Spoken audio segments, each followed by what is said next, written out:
Welcome to ಸಂತೋಷ ಶಿಕ್ಷಣ YouTube channel. ಆತ್ಮೀಯ ಮುಖ್ಯೋಪಾಧ್ಯಾಯರಿಗೆ ಸ್ವಾಗತವನ್ನು ಕೋರುತ್ತಾ ಈ ವಿಡಿಯೋವನ್ನು ಪ್ರಾರಂಭಿಸೋಣ.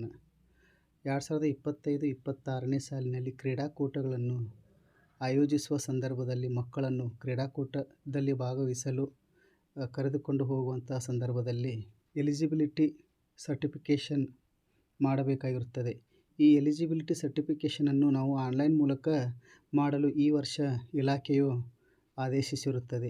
ಹಾಗಾದರೆ ನಮ್ಮ ಶಾಲೆಯಿಂದ ಕ್ರೀಡಾಕೂಟದಲ್ಲಿ ಭಾಗವಹಿಸಲು ಹೋಗುತ್ತಿರುವ ಮಕ್ಕಳ ಎಲಿಜಿಬಿಲಿಟಿ ಸರ್ಟಿಫಿಕೇಟನ್ನು ಸಮಗ್ರ ಶಿಕ್ಷಣ ಕರ್ನಾಟಕ ಪೋರ್ಟಲ್ನಲ್ಲಿ ಹಿಂದೀಕರಿಸಬೇಕು. ಹೇಗೆ ಹಿಂದೀಕರಿಸಬೇಕು ಎನ್ನುವುದನ್ನು ನೋಡೋಣ.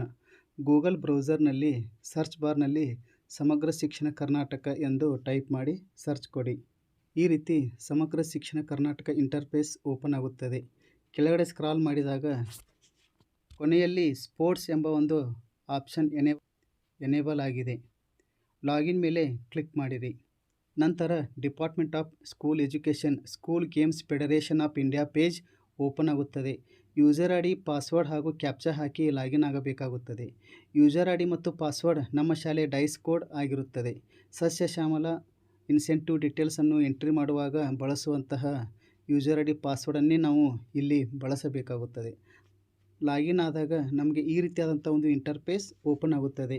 ಇಲ್ಲಿ ಮೊದಲನೇ ಆಪ್ಷನ್ ಇನ್ಸ್ಟ್ರಕ್ಷನ್. ಇಲ್ಲಿರ್ತಕ್ಕಂಥ ಸೂಚನೆಗಳನ್ನು ಒಮ್ಮೆ ಓದಿಕೊಂಡು ನಾವು ಕ್ಲೋಸ್ ಬಟನ್ ಮೇಲೆ ಕ್ಲಿಕ್ ಮಾಡಿ. ನಂತರ ಮೊದಲು ನಮ್ಮ ಶಾಲೆಯಿಂದ ಕ್ರೀಡಾಕೂಟದಲ್ಲಿ ಭಾಗವಹಿಸಲು ಇಚ್ಛಿಸುವ ಮಕ್ಕಳ ಅಪ್ಲಿಕೇಶನ್ ಫಾರ್ಮನ್ನು ಭರ್ತಿ ಮಾಡಬೇಕಾಗಿರುತ್ತದೆ.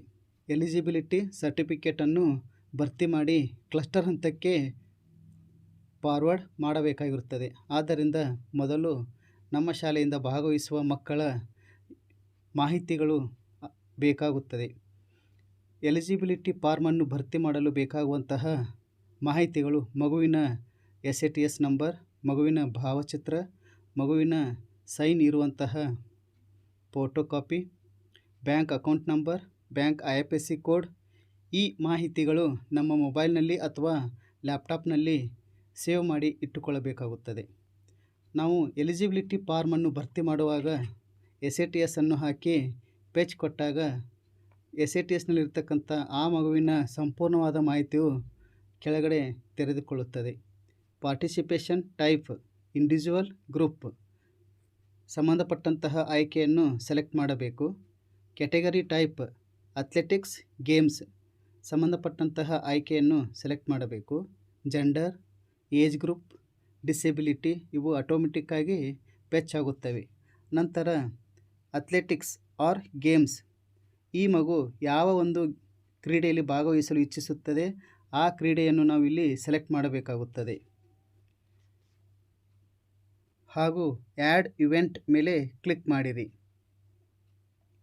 ಇವೆಂಟ್ ಆ್ಯಡೆಡ್ ಸಕ್ಸಸ್ಫುಲಿ ಎಂದು ಬರುತ್ತದೆ. ಓಕೆ ಬಟನ್ ಮೇಲೆ ಕ್ಲಿಕ್ ಮಾಡಿರಿ. ನಂತರ ವ್ಯೂ ಬಟನ್ ಮೇಲೆ ಕ್ಲಿಕ್ ಮಾಡಬೇಕು. ವ್ಯೂ ಬಟನ್ ಮೇಲೆ ಕ್ಲಿಕ್ ಮಾಡಿದಾಗ certificate of eligibility form open ಆಗುತ್ತದೆ. ಇಲ್ಲಿ ಕೆಲವೊಂದಿಷ್ಟು ಮಾಹಿತಿಗಳು SATSನಿಂದ ಆಟೋ ಫೆಚ್ ಆಗುತ್ತವೆ. ನಾವು ಇಲ್ಲಿ ತುಂಬಬೇಕಾದ ಅವಶ್ಯಕವಾದ ಮಾಹಿತಿಗಳು ಇನ್ಸ್ಟಿಟ್ಯೂಷನ್ ಫೋನ್ ನಂಬರನ್ನು ಭರ್ತಿ ಮಾಡಬೇಕು. ಪರ್ಸನಲ್ ಐಡೆಂಟಿಫಿಕೇಷನ್ ಮಾರ್ಕ್, ಆ ಮಗುವಿನ ಗುರುತನ್ನು ಇಲ್ಲಿ ಎಂಟ್ರಿ ಮಾಡಬೇಕು. ಟ್ರ್ಯಾಕ್ ಸೂಟ್ ಸೈಜ್, ಶೂ ಸೈಜನ್ನು ಎಂಟ್ರಿ ಮಾಡಬೇಕು. ಅಪ್ಲೋಡ್ ಫೋಟೋ, ಮಗುವಿನ ಭಾವಚಿತ್ರವನ್ನು ಅಪ್ಲೋಡ್ ಮಾಡಬೇಕು. ಇದು 50 KB ಒಳಗಡೆ ಇರಬೇಕು. ಅಪ್ಲೋಡ್ ಸೈನ್, ಮಗು ಸಹಿ ಮಾಡಿರುವಂತಹ ಒಂದು ಫೋಟೋ ಕಾಪಿಯನ್ನು ಅಪ್ಲೋಡ್ ಮಾಡಬೇಕು. ಇದು ಕೂಡ 50 KB ಒಳಗಡೆ ಇರಬೇಕು. ನಂತರ bank details, account number, IFSC ಕೋಡನ್ನು ಎಂಟ್ರಿ ಮಾಡಿ ಡಿಕ್ಲರೇಷನ್ ಬಟನ್ ಮೇಲೆ ಕ್ಲಿಕ್ ಮಾಡಬೇಕು. ಈ ರೀತಿಯಾಗಿ ಫೋಟೋ ಹಾಗೂ ಸಹಿ ಇಲ್ಲಿ ಡಿಸ್ಪ್ಲೇ ಆಗುತ್ತವೆ. ನಂತರ ಬ್ಯಾಂಕ್ ಡೀಟೇಲ್ಸನ್ನು ಎಂಟರ್ ಮಾಡಿ ಡಿಕ್ಲರೇಷನ್ ಮೇಲೆ ಕ್ಲಿಕ್ ಮಾಡಿರಿ. ಡಿಕ್ಲರೇಷನ್ ಮೇಲೆ ಕ್ಲಿಕ್ ಮಾಡಿದಾಗ ಒಂದು ಕನ್ಸೆಂಟ್ ಫಾರ್ಮ್ ಓಪನ್ ಆಗುತ್ತದೆ, ಅಂದರೆ ಒಪ್ಪಿಗೆ ಪತ್ರ. ಇಲ್ಲಿ ಪಾಲಕರ ಒಪ್ಪಿಗೆ ಪತ್ರವನ್ನು ಕೂಡ ನಾವು ಪಡೆಯಬೇಕಾಗುತ್ತದೆ. ನಮ್ಮ ಶಾಲೆಯಿಂದ ಭಾಗವಹಿಸುವ ಪ್ರತಿ ಮಕ್ಕಳ ಒಪ್ಪಿಗೆ ಪತ್ರವನ್ನು ಪಾಲಕರ ಸಹಿಯೊಂದಿಗೆ ಪಡೆದುಕೊಳ್ಳಬೇಕು. ಹಾಗೂ ಅದನ್ನು PDF ರೂಪದಲ್ಲಿ ಕನ್ವರ್ಟ್ ಮಾಡಿಕೊಂಡು ನಮ್ಮ ಲ್ಯಾಪ್ಟಾಪ್ ಅಥವಾ ಮೊಬೈಲ್ನಲ್ಲಿ ಸೇವ್ ಮಾಡಿ ಇಟ್ಟುಕೊಳ್ಳಬೇಕಾಗುತ್ತದೆ. ಆ ಒಂದು PDF ಒಪ್ಪಿಗೆ ಪತ್ರವನ್ನು ನಾವು ಇಲ್ಲಿ ಅಪ್ಲೋಡ್ ಮಾಡಿ ಸಬ್ಮಿಟ್ ಕೊಡಬೇಕಾಗುತ್ತದೆ. ಆದ್ದರಿಂದ ಒಪ್ಪಿಗೆ ಪತ್ರವನ್ನು ಕೂಡ ನಾವು ಕಡ್ಡಾಯವಾಗಿ ಪಾಲಕರಿಂದ ಸಹಿಯೊಂದಿಗೆ ಪಡೆದುಕೊಳ್ಳಬೇಕು. ಇಲ್ಲಿರ್ತಕ್ಕಂಥ ಮಾಹಿತಿಯನ್ನು ಆ ಒಪ್ಪಿಗೆ ಪತ್ರದಲ್ಲಿ ಕಾಣಿಸಿರಬೇಕು. ನಾವು ಇಲ್ಲಿ ಚೆಕ್ ಬಾಕ್ಸ್ ಮೇಲೆ ಕ್ಲಿಕ್ ಮಾಡಿರಿ ಹಾಗೂ ಪಾಲಕರಿಂದ ಪಡೆದ ಒಪ್ಪಿಗೆ ಪತ್ರದ PDF ರೂಪವನ್ನು ನಾವಿಲ್ಲಿ ಅಪ್ಲೋಡ್ ಮಾಡಬೇಕು. ಅಪ್ಲೋಡ್ ಮಾಡಲು ಬ್ರೌಸ್ ಬಟನ್ ಮೇಲೆ ಕ್ಲಿಕ್ ಮಾಡಿ ನಿಮ್ಮ ಗ್ಯಾಲರಿಯಲ್ಲಿ ಅಥವಾ ನಿಮ್ಮ ಮೊಬೈಲ್ನಲ್ಲಿ ಸೇವ್ ಆಗಿರ್ತಕ್ಕಂತಹ ಒಪ್ಪಿಗೆ ಪತ್ರದ PDF ರೂಪವನ್ನು ಸೆಲೆಕ್ಟ್ ಮಾಡಬೇಕು. ನಂತರ ಸಬ್ಮಿಟ್ ಬಟನ್ ಮೇಲೆ ಕ್ಲಿಕ್ ಮಾಡಿರಿ. ಸಬ್ಮಿಟ್ ಬಟನ್ ಮೇಲೆ ಕ್ಲಿಕ್ ಮಾಡಿದಾಗ form submitted successfully your application reference number ಅಂತ ಇಲ್ಲಿ ಬರುತ್ತದೆ. ಆ ರೆಫರೆನ್ಸ್ ನಂಬರನ್ನು ನಾವು ಸೇವ್ ಮಾಡಿ ಇಟ್ಟುಕೊಳ್ಳಬೇಕು. ಮುಂದಿನ ಹಂತದಲ್ಲಿ ಈ ರೆಫರೆನ್ಸ್ ನಂಬರನ್ನು ನಾವು ಎಂಟರ್ ಮಾಡಿ ಅಪ್ಲಿಕೇಶನನ್ನು ಪ್ರಿಂಟ್ ತೆಗೆದುಕೊಳ್ಳಬೇಕಾಗುತ್ತದೆ.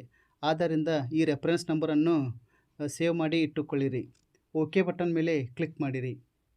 ಈ ರೀತಿಯಾದಂಥ ಒಂದು certification of eligibility form open ಆಗುತ್ತದೆ.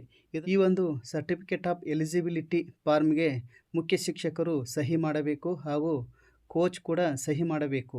ಈ ಒಂದು ಫಾರ್ಮನ್ನು ನಾವು PDF ರೂಪದಲ್ಲಿ ಡೌನ್ಲೋಡ್ ಮಾಡಿಕೊಳ್ಳಬೇಕು. PDF ರೂಪದಲ್ಲಿ ಡೌನ್ಲೋಡ್ ಮಾಡಿಕೊಳ್ಳಲು ಕೆಳಗಡೆ ಸ್ಕ್ರಾಲ್ ಮಾಡಿ ಇಲ್ಲಿ ಪ್ರಿಂಟ್ ಎಂಬ ಒಂದು ಆಪ್ಷನ್ ಇದೆ. ಆ ಪ್ರಿಂಟ್ ಬಟನ್ ಮೇಲೆ ಕ್ಲಿಕ್ ಮಾಡಿದಾಗ ಇದು ನಮ್ಮ ಮೊಬೈಲ್ನಲ್ಲಿ PDF ರೂಪದಲ್ಲಿ ಸೇವ್ ಆಗುತ್ತದೆ. ಈ ರೀತಿಯಾಗಿ ನಮ್ಮ ಶಾಲೆಯಿಂದ ಭಾಗವಹಿಸುವ ಎಲ್ಲ ಮಕ್ಕಳ ಎಲಿಜಿಬಿಲಿಟಿ ಸರ್ಟಿಫಿಕೇಟನ್ನು ಅಪ್ಲೋಡ್ ಮಾಡಬೇಕು. ನಂತರ ಈ ಒಂದು ಮಕ್ಕಳನ್ನು ಕರೆದುಕೊಂಡು ಹೋಗಲು ಕೋಚ್ ಆಗಿ ಸಹಶಿಕ್ಷಕರನ್ನು ಅಥವಾ PE ಟೀಚರನ್ನು ನೇಮಕ ಮಾಡಿರುತ್ತೇವೆ. ಆ PE ಟೀಚರ್ ಅಥವಾ ಕೋಚ್ ಅವರ ಮಾಹಿತಿಯನ್ನು ಕೂಡ ನಾವು ಇಲ್ಲಿ ಅಪ್ಲೋಡ್ ಮಾಡಬೇಕಾಗುತ್ತದೆ. ಅದಕ್ಕಾಗಿ PET ಟೀಚರ್ಸ್ ಅದರ ಮೇಲೆ ಕ್ಲಿಕ್ ಮಾಡಿರಿ. ಇಲ್ಲಿ PE teachers registration form open ಆಗುತ್ತದೆ.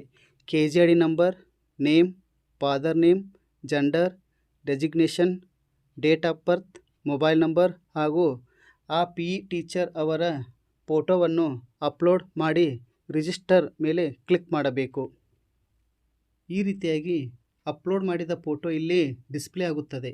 ನಂತರ ರಿಜಿಸ್ಟರ್ ಮೇಲೆ ಕ್ಲಿಕ್ ಮಾಡಿರಿ. PE ಟೀಚರ್ ರಿಜಿಸ್ಟರ್ಡ್ ಸಕ್ಸಸ್ಫುಲಿ ಎಂದು ಮೆಸೇಜ್ ಬರುತ್ತದೆ. ಓಕೆ ಬಟನ್ ಮೇಲೆ ಕ್ಲಿಕ್ ಮಾಡಿರಿ.